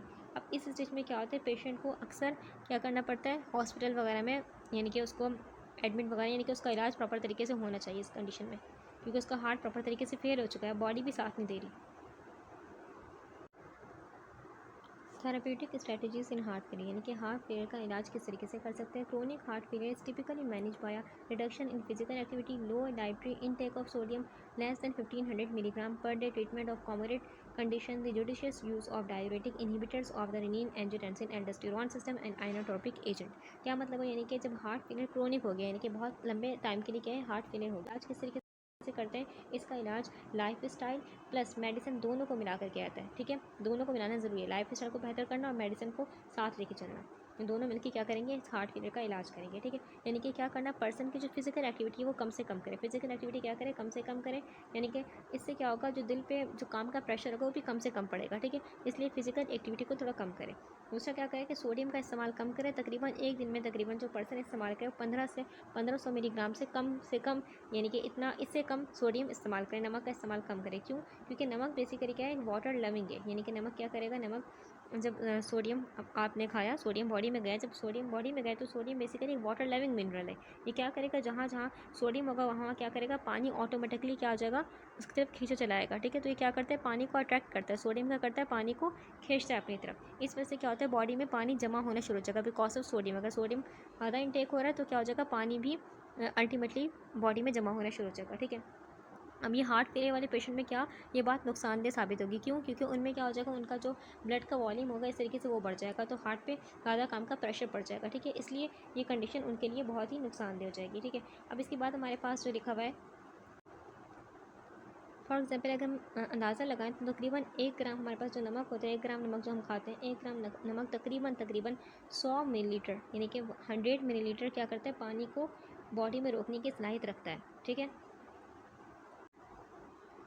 अब यही वजह होती है कि हार्ट फेलियर वाले पेशेंट को क्या करते हैं, उनको लो डाइट जो सोडियम होती है वो रिकमेंड की जाती है बिकॉज ऑफ दिस कंडीशन। ठीक है, अच्छा, तीसरी वजह क्या है कि वो क्या करें, हमारे पास ये लिखा हुआ था हमारे पास कॉमोर्बिड कंडीशन। क्या मतलब हुआ, यानी कि शुगर, ब्लड प्रेशर या किडनी का कोई मसला है तो उसको भी क्या करें, प्रॉपर कंट्रोल करें कि ये भी क्या करेंगे, हार्ट की कंडीशन को और वर्स कर सकती है। दूसरा क्या है कि वो मेडिसिन जो ले रहे हैं वो प्रॉपर तरीके से इस्तेमाल करें, जैसे कि डायूरेटिक है जो बॉडी से क्या करिए एक्स्ट्रा पानी निकाल रही है, या फिर हमारे पास रेनिन एंजियोटेंसिन इनहिबिटर है, एसी इनहिबिटर है, एआरबीज हैं। ठीक है, ये सब कुछ आयोट्रोपिक एजेंट वगैरह, इनको क्या करें, प्रॉपर तरीके से इस्तेमाल करें। दवाइयाँ जो दी जा रही हैं उनको प्रॉपर तरीके से इस्तेमाल करें। में भी प्रेसिपिटेट और exacerbate heart failure such as non steroidal anti inflammatory drug, यानी कि कुछ दवाइयों को बिल्कुल अवॉइड करना ज़रूरी है क्योंकि क्या कर सकते हैं, हार्ट फेलियर की कंडीशन को मज़ीद वर्स कर सकते हैं। ठीक है, जैसे कि लिखा है हमारे पास non steroidal anti inflammatory drug, ये क्या बेसिकली पेन किलर की बात है। ये पेन किलर क्या करते हैं, ये जो होते हैं बॉडी में पानी को रोकने की सलाहियत रखते हैं। बॉडी में क्या करेंगे, पानी को रोकेंगे। जब बॉडी में पानी को रोकेंगे तो खून का वॉल्यूम बढ़ेगा और ये हार्ट फेलियर में ख़तरनाक हो सकता है। ठीक है, दूसरा अल्कोहल का डायरेक्ट इफेक्ट क्या होता है, ये डायरेक्ट क्या करती है, हार्ट की जो मसल्स होती हैं उनको डैमेज करने की सलाहियत रखता है, इसको भी अवॉइड करना ज़रूरी है। कैल्शियम चैनल ब्लॉकर ये क्या करता है, ये बेसिकली ये हार्ट की जो पंपिंग है उसको अफेक्ट करता है। दूसरा हाई डोज बीटा ब्लॉकर ये क्या करता है, अगर हाई डोज ले लेंगे बीटा ब्लॉकर की तो नुकसान देगा, क्योंकि बीटा ब्लॉकर क्या करते हैं, हार्ट की जो बेसिकली बोल सकते हैं पंपिंग उसको क्या करते हैं, ये हार्ट रेट को बेसिकली बोल सकते हैं प्रॉपर ये रहेगा हार्ट रेट। तो बीटा ब्लॉकर क्या करते हैं, हार्ट रेट को स्लो करते हैं। अगर हाई डोज बीटा ब्लॉकर ले लेंगे तो क्या हो जाएगा, इससे हार्ट रेट मज़ीद स्लो हो जाएगा। ठीक है, तो हाई डोज बीटा ब्लॉकर को अवॉइड करना ज़रूरी है। And some anti arrhythmic drug क्या करते हैं, हार्ट की रिदम को सही करते हैं। ठीक है, लेकिन इनके साइड इफेक्ट्स होते हैं तो इनको भी मैनेज करना बहुत ज़रूरी है।